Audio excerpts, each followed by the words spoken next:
their lawsuits, but to hear her on the stand actually giving those details, reliving those moments herself. Also, you have to remember, she's very pregnant right now. So I'm gonna be curious to see how long she makes it on the stand, how she's emotionally able to weather all of these questions. And what's gonna be interesting to watch is, you know, the defense from the very start in their opening statement said that she chose to be there. So I'm going to be curious to see how she responds to questions about. He was once hailed as a mogul, a kingmaker, the ultimate symbol of success in hip hop. But all of that came crashing down when Cassie Ventura took the stand, delivering testimony so explosive, even seasoned courtroom reporters were left speechless. Diddy's once smooth, powerful image cracked in real time as his ex laid out one disturbing accusation after another. The same man who ruled the charts, built empires, and transformed the music business sat pale-faced and silent while she exposed it all, without filters, without hesitation, without mercy. The defense is going to say is that this wasn't blackmail, this was not coercion, this was consensual. We know that Cassie started out with Sean Combs as an early person, with someone who is trying to get her career started, and he was going to help her. That's what the defense is going to say, that she was starting out and wanted someone to support her. They did their first record deal together. This is the man who created Bad Boy Records from the ground up, turning unknown artists into household names. He built an empire that stretched across music, fashion, vodka, and television. On paper, he wasn't just successful, he was untouchable. A master at turning street hustle into global wealth and massive influence. But now, that image is unraveling fast. Cassie's testimony isn't just a personal account, it's pulling back the curtain on a man whose power masked something much darker. I was young, I was naive, I didn't know any better, but she's really telling the story of someone who thought she was going to be with someone in this music industry that was going to help her career, that cared about her, but quickly learned after the freak-offs that wasn't the case. And what I thought was also interesting is she said that after that first freak-off, she said she felt dirty. She didn't want to do it. And when she brought up the idea of having a conversation about the freak-offs in an email, which the jurors saw, she said she backpedaled in the email because Combs responded by saying, "I know, you don't want to do it." Behind the red carpets and magazine covers, Cassie describes a hidden world, a life where she says she wasn't celebrated, but trapped. If her testimony holds weight, it changes everything the public thought they knew about Diddy. The entire courtroom felt a shift the moment Cassie began speaking. Picture this: the man known for his sharp suits, flawless image, and complete control, suddenly being peeled back by someone who claimed to know the real version of him. What she described didn't match the public's perception. To many in the room, it felt like hearing about a stranger. Among other things, the singer is expected to address the 2016 video of Combs attacking her in a hotel when she was his girlfriend. Combs has pleaded not guilty. His attorneys argue the video is evidence of jealousy, not sex trafficking.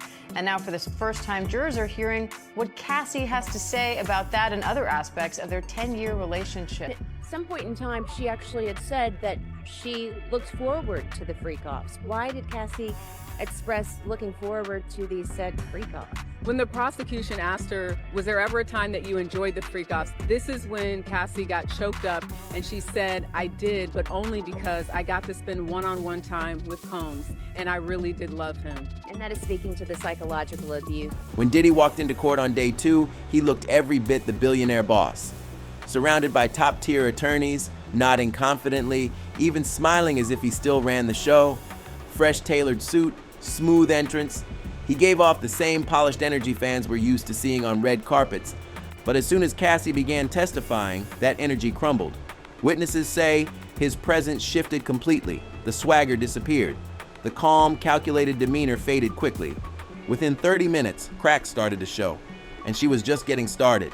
His legal team immediately began objecting, interrupting, trying to block her words before they gained traction. It looked like they already knew what was coming and how damaging it would be. The same man who once dictated artists' careers and commanded media coverage now sat slouched, visibly shaken. Observers noted how he couldn't stop moving. Power had clearly shifted in the room. As Cassie took the stand, all eyes turned toward him. His face reportedly lost all color. He started tugging at his tie, then nervously adjusted his cufflinks. Before long, he was wringing his hands, clearly overwhelmed. She walked in there, Rachel. She had on a brown dress, form-fitting, visibly pregnant, head held high, and did not make any eye contact with the defendant, with Sean Combs. He said that Sean Combs directed everything from what she had on, to the lighting in the room, to how she was supposed to interact with the person that she was having sex with. And again, just to reiterate what is a freak-off. One reporter noted that he began scribbling frantic notes, passing them down the table. It got so intense, one of his own lawyers raised a hand just to slow him down. One courtroom reporter described it like watching someone realize they'd lost control of their own story for the very first time. Another witness said Diddy looked physically ill as Cassie continued speaking, calm, steady, and emotionless. That tone made her words land even harder. No anger, no theatrics, just truth. At one point, a person seated nearby said they saw Diddy close his eyes multiple times as if he couldn't face her or listen to what was being said. And the most shocking part, that was only the beginning. As the afternoon moved forward, the courtroom started to grasp the full weight of what Cassie was building toward. The tension thickened with every sentence. The next portion of her testimony would send shockwaves through the entire music industry. These weren't just personal claims, they were allegations that could dismantle an empire. For someone who had spent decades producing his image and spinning headlines to his advantage, this was one narrative he couldn't edit, control, or walk away from. And it was unfolding live, in front of the world. When Cassie finally took the witness stand, you could hear a pin drop. Reporters said the silence was electric. Everyone knew this moment was coming, but no one, not even Diddy's legal team, seemed prepared for what she was about to reveal. Back up a little bit, please. How can you support your father? How do you support him moving forward?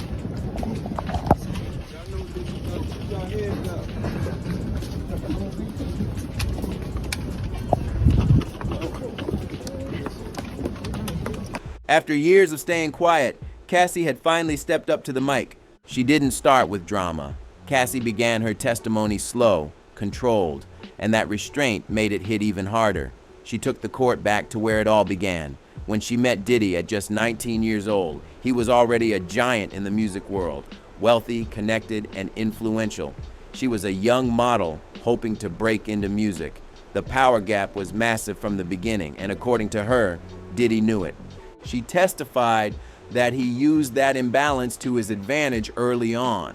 Her story unfolded like a slow burn thriller.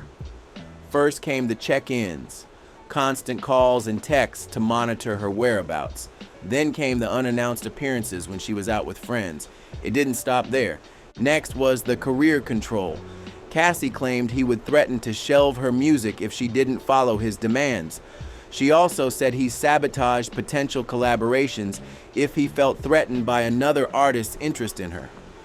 Bit by bit, she said her independence began to vanish. Then came the part that made the courtroom gasp. According to transcripts, Cassie testified that Diddy had allegedly installed tracking software on her phone, allowing him to know exactly where she was within minutes. She claimed he cut her off from friends, collaborators, and anyone who might support her. Eventually, he was the only person left in her corner. The isolation was complete. The pressure inside the courtroom became intense. During this portion of her testimony, the judge reportedly had to call for order 3 separate times just to keep things under control. The decision guarantees Combs will face trial beginning just 4 days from now that will test whether one of music's most prolific figures used his power, wealth, and fame to exploit both women and men for decades. At trial, Combs will ditch the jail garb and wear ordinary clothes. As his lawyers argue, the evidence shows consenting adults being intimate in their own way. Diddy sat at the defense table shaking his head, whispering to his lawyers, making facial expressions the jury couldn't miss. Witnesses said every time the judge issued a warning, he'd sit still briefly, only to start up again. It was like watching someone who'd always been in control suddenly face a situation he couldn't manipulate or stop. Then came the moment that shifted the room. Cassie pulled out her phone and handed it to her attorney. Instantly, messages and emails were projected onto the courtroom screen.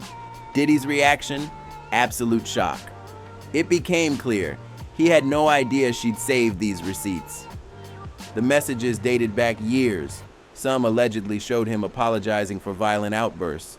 Others appeared to contain direct threats, claims that he'd end her music career if she ever spoke out. These weren't vague or open to interpretation. They clashed head-on with the narrative his legal team had been pushing. But that wasn't the peak. Those messages were just the start. As Cassie continued, her testimony grew darker.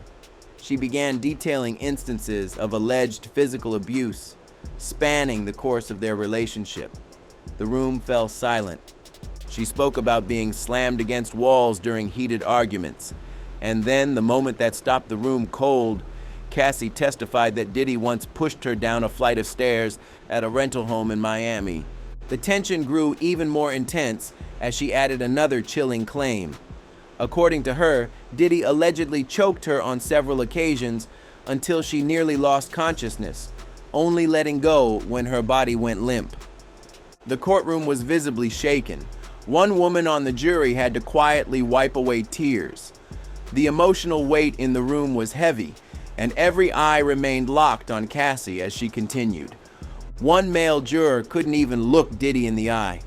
Reporters, many of them veterans of tough courtrooms, said they weren't prepared for how raw and detailed Cassie's words were. And this wasn't even the climax. This was the buildup to what she called the night she thought she wouldn't survive. The Four Seasons incident that no one had heard about until now. "I thought I was going to die that night," she said softly. So quietly the entire courtroom leaned in to catch every word. This wasn't something from tabloids or leaked court filings. This was new, unheard. A buried memory finally being brought into the light. Cassie explained she'd kept it secret out of fear. Fear for her safety. Fear that her career would be ruined. Fear that no one would believe her over someone so powerful and publicly adored. But now, she was done staying silent. According to her testimony, it started after what was supposed to be a routine industry after party. She said Diddy became enraged after seeing her speaking with another music executive. She described how his smile vanished, how he grabbed her arm hard enough to leave bruises, and how he leaned in with threats, all while keeping a calm face for those around them. Then came the part that froze the room. Cassie testified that Diddy dragged her across the hotel lobby to the elevators. She was crying, pulling away, struggling. It caused such a disturbance that hotel security intervened. But instead of stepping in, the guard reportedly recognized Diddy and simply asked, "Is everything okay?" That question echoed in the courtroom like a warning. And when Diddy calmly said yes, the guard simply walked away. No follow-up, no concern. "He didn't even ask me if I was okay," Cassie told the court. Then came the moment that shattered the room's composure. Her legal team presented the photos. Cassie had taken them the next morning. A series of bruises on her arms, a swollen, busted lip, red marks circling her neck. These weren't staged or polished. They were raw, shaky mirror shots taken alone in a bathroom. The lighting was harsh, the angles imperfect, but the damage was undeniable. She explained to the jury that she took the pictures because deep down, she knew a day might come when she'd need proof that couldn't be ignored or dismissed. She feared no one would believe her unless they could see the truth with their own eyes. Diddy's lawyers immediately scrambled. They argued the images weren't verified, that they could be from any incident, that it was too late to admit them, but the judge denied every objection, one by one. And then those photos lit up the courtroom screen. The reaction was instant. One female juror covered her mouth in shock. Two male jurors looked away, unable to face what they were seeing. In the back, another juror gripped her pen so tightly her hand was shaking as she wrote notes nonstop. The courtroom's energy shifted. This was no longer just testimony, it was visual, undeniable evidence, and it hit hard. This hotel incident hadn't been mentioned in any previous filings. It wasn't part of the pre-trial narrative. Diddy's team had no playbook ready because they never knew it existed. Their panic was visible. Every lawyer at the defense table looked stunned. caught completely off guard. And just as the room was still processing those photos, Cassie dropped another detail that drew gasps from the gallery. She claimed Diddy threw a champagne bottle at her head during the same hotel confrontation. By the time Cassie wrapped up that part of her testimony, Diddy sat nearly alone, just him and his legal team. No entourage, no inner circle, no visible show of power.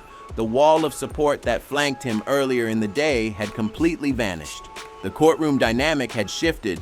The surprise evidence, the texts, the raw photos, the detailed testimony, it turned everything upside down.